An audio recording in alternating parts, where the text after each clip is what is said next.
Atenção! Começa agora uma teleaula de Ciências do Ensino Fundamental. Você vai assistir a teleaula de número 39. Bons estudos!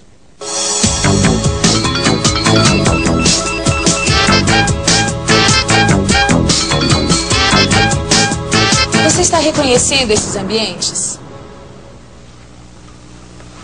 Quantas vezes você já viu na televisão, no cinema e nas revistas imagens desses dois tipos de ambientes? Você sabe o nome deles? Conhece as diferenças entre os dois? Gostaria de saber?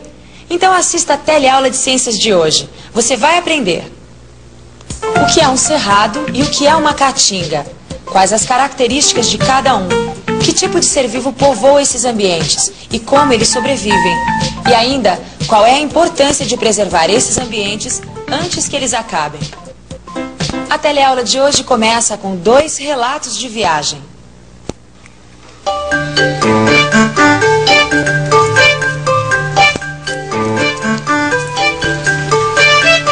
Como vai essa força, Beto? Oh, quanto tempo! Que coisa maravilhosa! Pessoal, essa aqui é a Rosângela, que trabalhava aqui antes da Maria. Aí ela resolveu casar e mudou lá pro Nordeste, lá pra Pernambuco. E aí, Rô, você tá de volta de vez ou tá só de visita? De visita! E olha que fiz uma viagem tanto. Pensa que é brincadeira. Viajar lá da Caatinga até aqui? Primeira parte da viagem é só assim, no lombo do jegue. Opa, você trouxe isso aqui pra mim? O que será? Olha! Tá embrulhadinho! Opa, que será? Vamos ver. Ah, é o jegue! Olha que bonitão! Eu viajei no lombo de um pra sair da Caatinga, lá da fazenda, chegar até a estrada pra só então pegar o ônibus. E esse chapéu de lampião aí?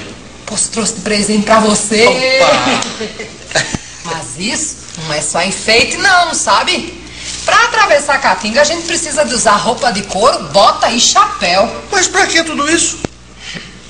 É difícil penetrar na vegetação da Caatinga, porque ela é formada principalmente de arbustos e árvores baixas espaçadas. As plantas da Caatinga possuem folhas em forma de espinho. O espinho tem uma área bem menor do que a folha comum. Isso é uma adaptação para que as plantas não percam água facilmente, porque na Caatinga a água é bastante escassa. Conheça agora o outro ambiente que nós vamos estudar nessa teleaula. E da próxima vez que eu for a Brasília, eu trago uma flor do cerrado pra você. Oi, essa revista aqui traz um relato de uma viagem pelo Planalto Central do Brasil através do cerrado. O cerrado possui um aspecto muito variado. Parte deles são campos contendo só plantas rasteiras, ou campos com plantas rasteiras, arbustos e árvores. E existem regiões com muitas árvores grandes. As plantas do cerrado têm aspecto seco, com galhos tortuosos e cascas grossas. As folhas são muito duras, mas não são espinhosas. Algumas, principalmente quando jovens, possuem pelos. As raízes são profundas. Às vezes, uma parte do caule fica sob a terra modificado. Toda essa estrutura armazena substâncias que a planta produziu para serem usadas quando necessário. Para passear pelos vários tipos de cerrado, não é necessário usar roupa de couro. Essa é a diferença entre o cerrado e a caatinga. A vegetação do cerrado é menos espinhosa. Na Caatinga tem mandacaru, xique-xique, jurema. Sei, parece que cada planta tem uma música, né? Mandacaru quando fulora lá na serra.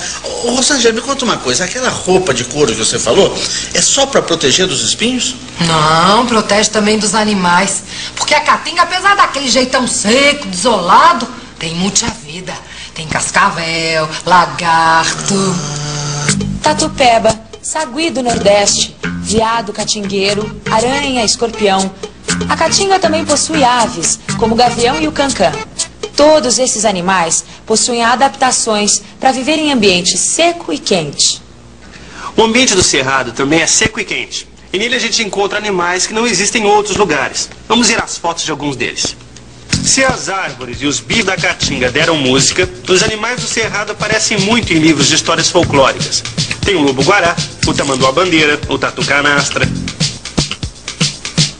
A Até agora você viu que, apesar de o cerrado e a caatinga terem suas semelhanças, eles possuem plantas e animais diferentes, com diferentes adaptações.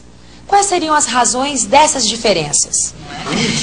Oi, Alberto, que bom que você não fechou. Assim dá tempo de eu comer alguma coisa antes de ir pra minha aula. Ah, tá bom. Ô, Lineu, essa aqui é a Rosângela. Ela trabalhava aqui na lanchonete antes da Maria, viu? Prazer. Muito prazer. Lineu, você é mais bem-vindo aqui do que chuva na Caatinga. Por quê? A gente queria saber a diferença entre a Caatinga e o Cerrado. Bom, Sim, porque eu moro lá na Caatinga e sei que a paisagem é muito seca, que tá cheio de planta com espinho, porque chove muito pouco. E depois o tempo de chuva não é assim, ali, marcado na folhinha. na Caatinga não chove com muita regularidade, né? Pois é. E no Cerrado, como é? Bom, o cerrado ele não sofre tanto com a falta de água como a Caatinga. Lógico que não tem tanta água que nem uma floresta, mas tem a época das chuvas, que vai de outubro até abril, mais ou menos. O resto do ano é mais seco. É justamente nessa época que acontecem as queimadas. E as queimadas são naturais, Lineu?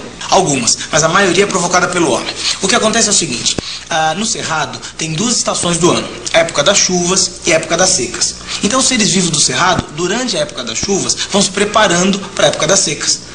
As raízes das plantas do Cerrado são muito profundas, algumas atingem 25 metros. Essa adaptação é importante porque as raízes procuram a água dos lençóis freáticos, que fica a grandes profundidades no solo. Bom, aqui na minha revista diz que o solo do Cerrado é pobre em nutrientes, que são os sais minerais.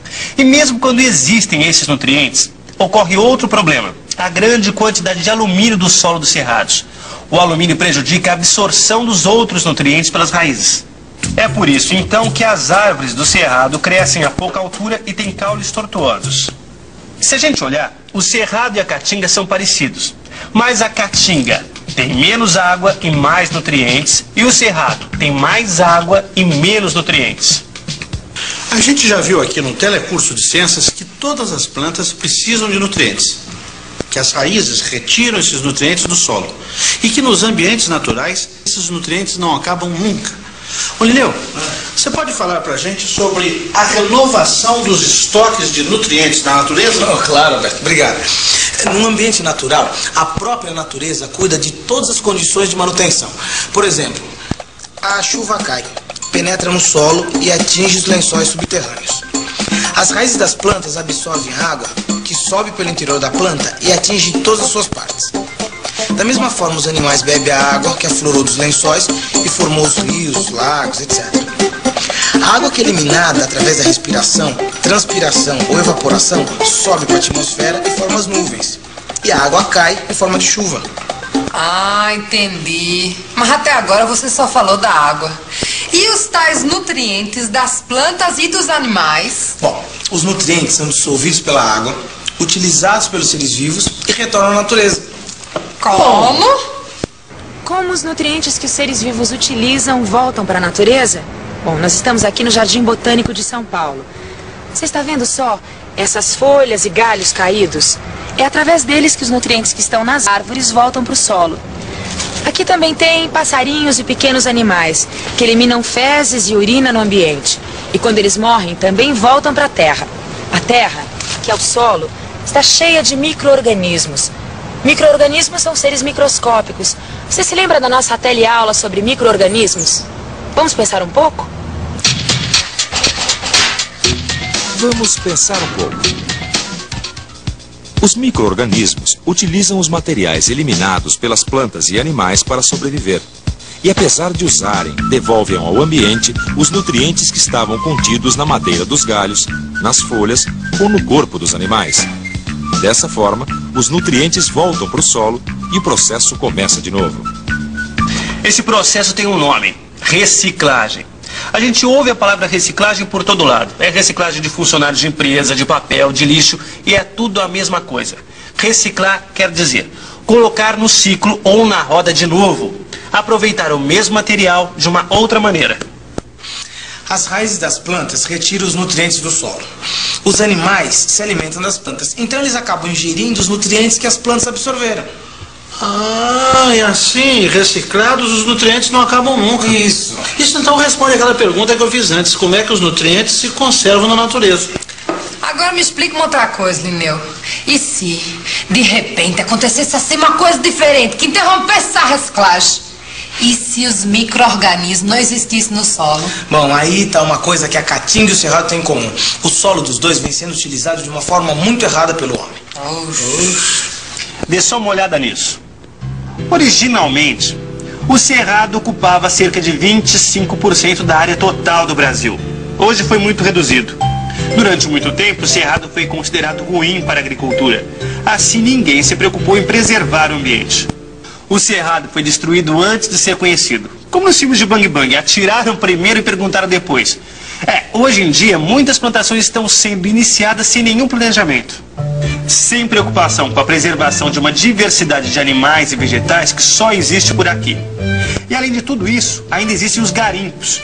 Os garimpeiros usam mercúrio para trabalhar e depois contaminam os rios com esse mercúrio, o que ajuda na destruição do Cerrado. Se as coisas continuarem assim, daqui a pouco o ambiente vai estar tão destruído que nem os seres humanos vão conseguir sobreviver nele. Tá aí uma coisa que eu nunca tinha pensado. Até os ambientes que à primeira vista parecem ser inúteis para os seres humanos, até esse precisa de ser preservado. Pois é, infelizmente o solo está sendo utilizado de uma forma totalmente inadequada pelos homens. Olha, no Nordeste, por exemplo, a vegetação da Caatinga, ela está sendo substituída pela pecuária e pela agricultura. Apesar de ter pouca água na Caatinga, ela tem um solo relativamente fértil. Só que se ele continuar sendo utilizado dessa forma, logo vai acabar virando um deserto. E isso influencia a vida do povo do Nordeste. Tô vendo. E o pior é que junto com a destruição da Caatinga, vem aumentando a miséria, porque os recursos que são retirados do ambiente são mal distribuídos para a população.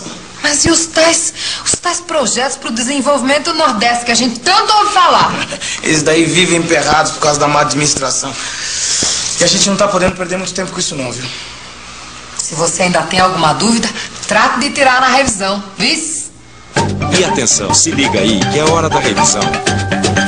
Os ambientes do Cerrado e da Caatinga são parecidos à primeira vista, mas possuem diferenças significativas.